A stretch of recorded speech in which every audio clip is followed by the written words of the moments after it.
What's up, everybody? I'm Jack Slater, aka the Comic Outlaw, yeah!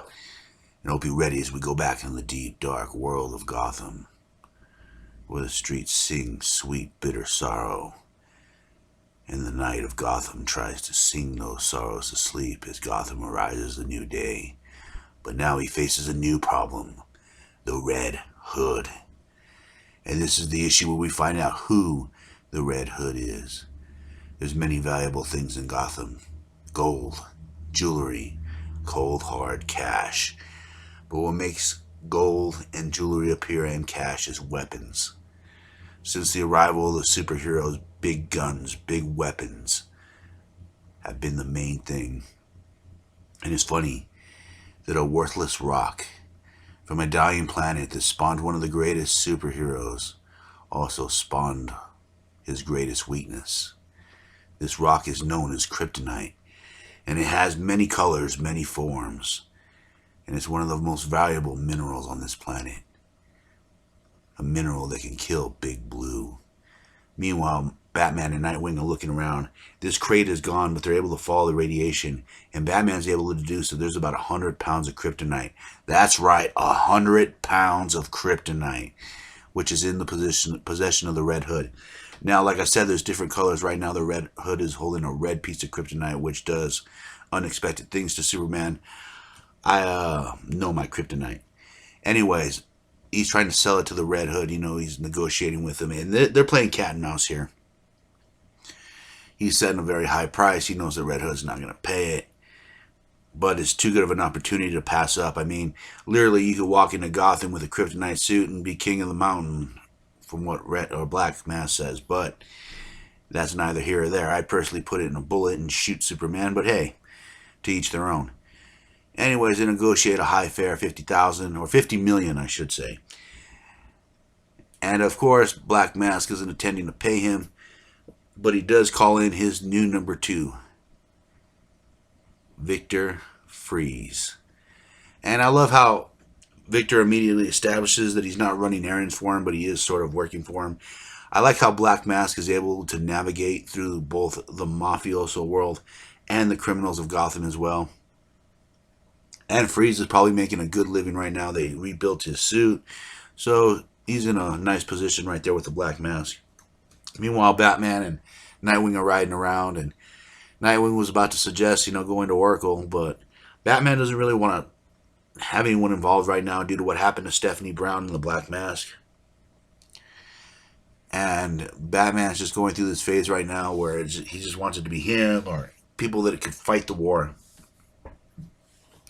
And Nightwing kind of forced himself into the situation, but Bruce doesn't seem to mind. But the trail picked up again, and they found what they were looking for. Meanwhile, Mr. Freeze shows up with his gaggle of goons, and they're trying to figure out how this deal's going to go down. But of course, Red Hood is waiting for him, and Red Hood always brings a vast amount of guns. You got to appreciate a man that's prepared. And of course, they're going through the deal, asking if he has the money. They open the suitcase, and Red Hood goes, "Are you kidding me? You couldn't get liquid that fast." It's probably a top layer, and then the rest of it is Gotham Gazette, which, Freeze actually tells him, "Yeah, you're right." And he pulls out his gun. You got to love Freeze. I mean, when a deal goes bad, he has lightning reflexes. He could tell right away. And but boom, he starts shooting. Freeze starts shooting, and the fight is on. But you gotta love Red Hood's ability to have prep time.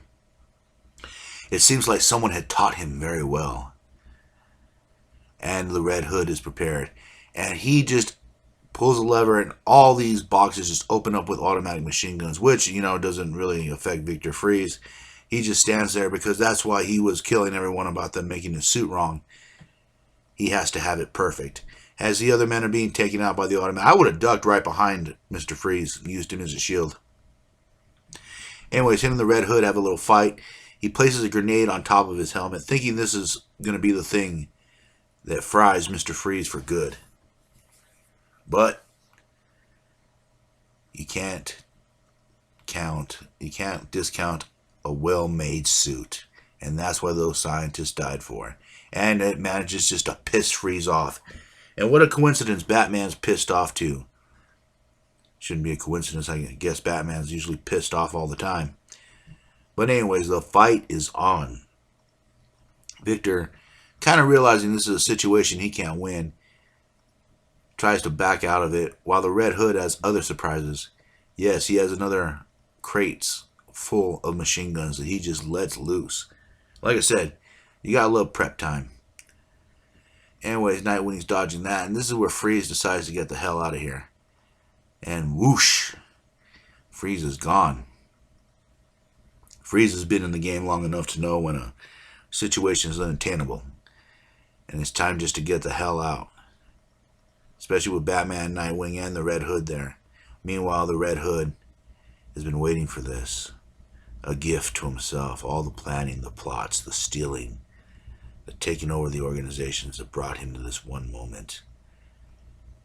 This kidnapped person before him has done so much to him. As the Joker says, "Who are you? I'll kill you, and I'm not kidding."